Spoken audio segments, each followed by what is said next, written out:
And joining the conversation tonight is Benjamin Dynkin, co-founder and CEO of Atlas Cybersecurity. Benjamin, thank you so much for being here. It's good to see you. Thanks for having me, Eric. All right, I want to talk about the human rights angle here in a moment and how this is being employed and used around the world. But first, just give me the nuts and bolts and tell me how Pegasus works and what it exploits. So essentially, there's a two-step process here. Pegasus has actually been around for a while.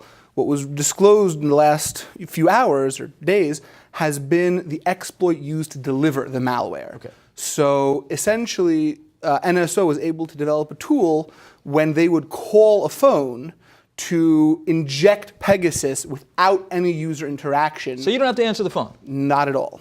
Really? All right, so and what can be compromised once this is actually on the device? So once Pegasus is on, essentially, the actor has the ability to pull anything they want off of the phone. Communications, call logs, listen in, turn on your camera, turn on your microphone.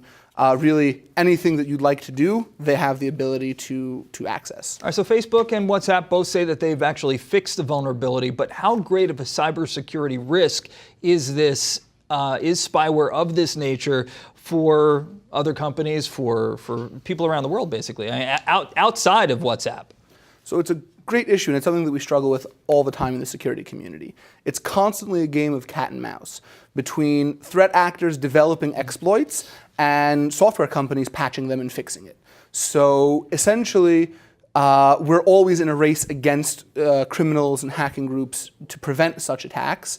And as well, we as people, users of these technologies, have to start employing a less trustworthy approach to who we're using. We have to think that our data can be compromised at any time, and we should implement procedures and tools and whatever we can do to protect ourselves and not just rely on a WhatsApp to secure our communications. All right, so let's talk about protecting ourselves, because experts are pointing to Israel's NSO group for the source of the spyware. We've been saying that. However, we heard NSO's response.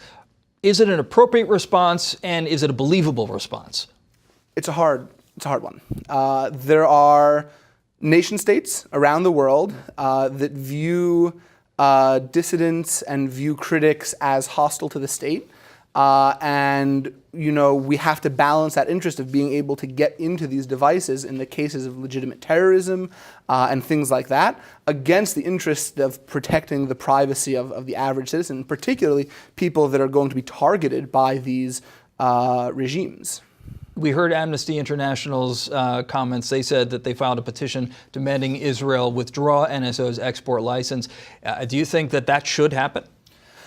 Again, I think it's a really hard call. Okay. I think we need to struggle with that question a little bit more, and I think that it wouldn't be an unreasonable stance to take. I think that we really don't place a sufficient premium on our privacy, and we often fall victim to false claims of security. Criminals will find a way to get around whatever tools that we want to be able to listen in on them. And the negative effects, as you've seen, you're targeting protectors of human rights.